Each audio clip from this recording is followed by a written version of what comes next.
8મી માર્ચના દિવસે આપણે આંતરરાષ્ટ્રીય મહિલા દિવસની ઉજવણી કરી રહ્યા છીએ.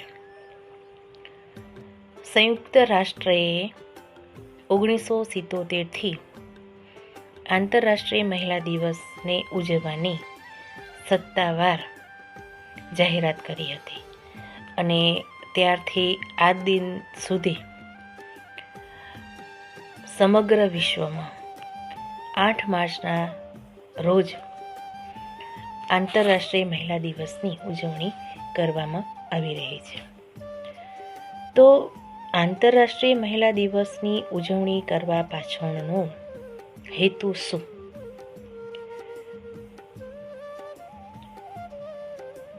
કંઈક તો હેતુ હોય ને એનો. સ્ત્રી સમાનતા, સ્ત્રીનું શૈક્ષણિક સ્તર ઊંચું લાવવું, આર્થિક રીતે, સામાજિક રીતે, સાંસ્કૃતિક રીતે દરેક ક્ષેત્રની અંદર સ્ત્રી આગળ વધે, કહેવાતા સમાજની પરંપરાઓમાંથી એ બહાર આવે, રૂઢિઓને તોડવાની અથવા અન્યાય સહન કરવાની એનામાં સૂઝ આવે. તો એ હેતુથી દર વર્ષે આંતરરાષ્ટ્રીય મહિલા દિવસની ઉજવણી કરવામાં આવી રહી છે. છેલ્લા 2-3 દાયકાથી આપણે જોઈએ તો સ્ત્રીઓએ દરેક ક્ષેત્રની અંદર હરણફાળ દોડ મૂકી છે. અર્થવ્યવસ્થા હોય, સામાજિક કાર્યક્ષેત્ર હોય કે વૈજ્ઞાનિક ક્ષેત્ર હોય કે કોઈ પણ, સ્ત્રી ચાંદ સુધી પણ જઈ આવી છે. તો એનો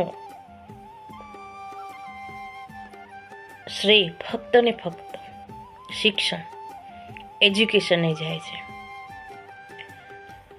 એજ્યુકેશન, શિક્ષણ દરેક સ્ત્રી માટે જરૂરી છે.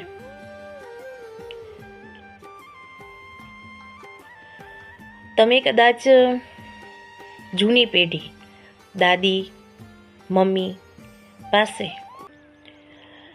બેસીને પૂછજો કે એ લોકો જીવન જીવતા હતા ત્યારે કેવા સંઘર્ષ હતા, કેવું જીવન જીવતા હતા અને કેમ, શા માટે. તો એમની દરેક વાત જાણીને આપણને શોક લાગશે, આશ્ચર્ય થશે. કારણ કે એમના જે સંઘર્ષો હતા, એમને જે સંઘર્ષો વેઠ્યા છે, એ સંઘર્ષો કદાચ અત્યારે 21મી સદીની સ્ત્રી વેઠી શકે નહીં. તો એનો શ્રેય પણ જાય છે ફક્ત ને ફક્ત એજ્યુકેશન, શિક્ષણ. દરેક ક્ષેત્રની અત્યારે જ્યારે સ્ત્રી આગળ વધી રહી છે ત્યારે શું તમને એવું લાગે છે કે સ્ત્રી પુરુષ સમોવડી છે કે નથી? સદીઓ પહેલા પણ એ પ્રશ્ન શાશ્વત હતો અને અત્યારે પણ છે. તો ના, એનો જવાબ છે ના. કારણ કે દરેક ક્ષેત્રની અંદર સ્ત્રી જ્યારે સફળતાના સોપાનો પ્રાપ્ત કરે છે અથવા સફળતા પ્રાપ્ત કરે છે તો શું એને કેટલી એપ્રિશિએશન કરવામાં આવે છે?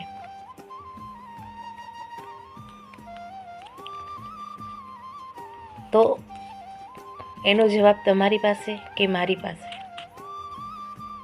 છે જ. તો આપણે એ પણ ના કહી શકીએ કે સ્ત્રી 21મી સદીમાં પણ પુરુષ સમોવડી છે. બીજું, સમાજના 2 વર્ગ, શહેર, ગામડું.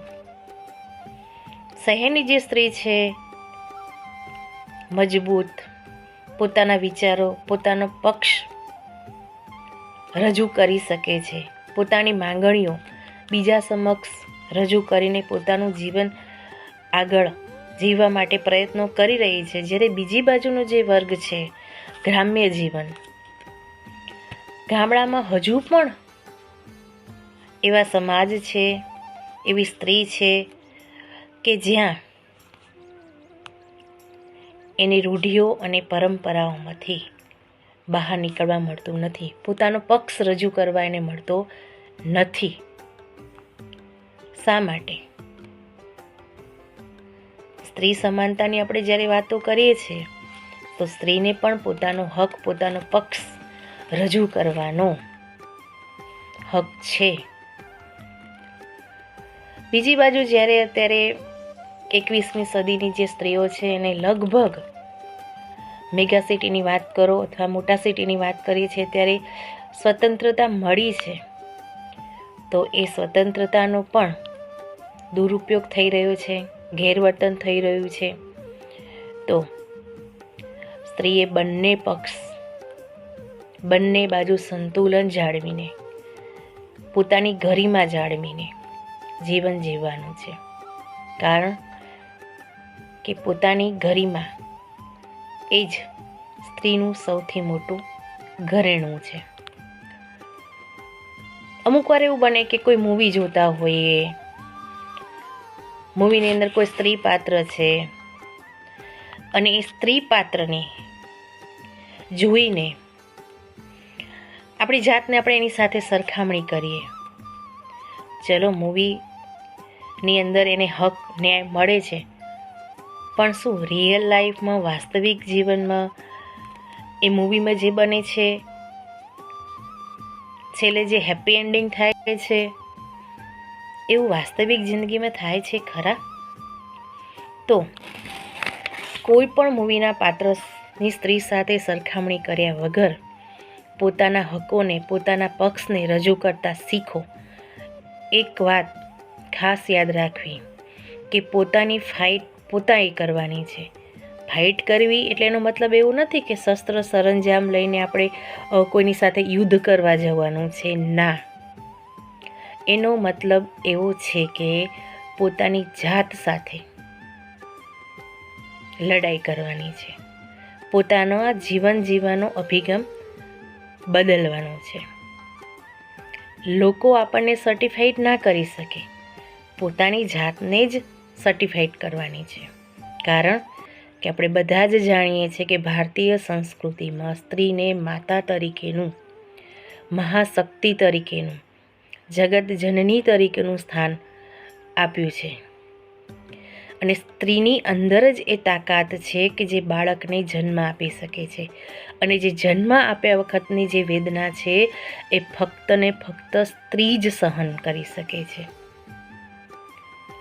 એટલે સ્ત્રીની અંદર તાકાત છે, એટલા માટે જ એને શક્તિનું સ્વરૂપ કહેવામાં આવે છે.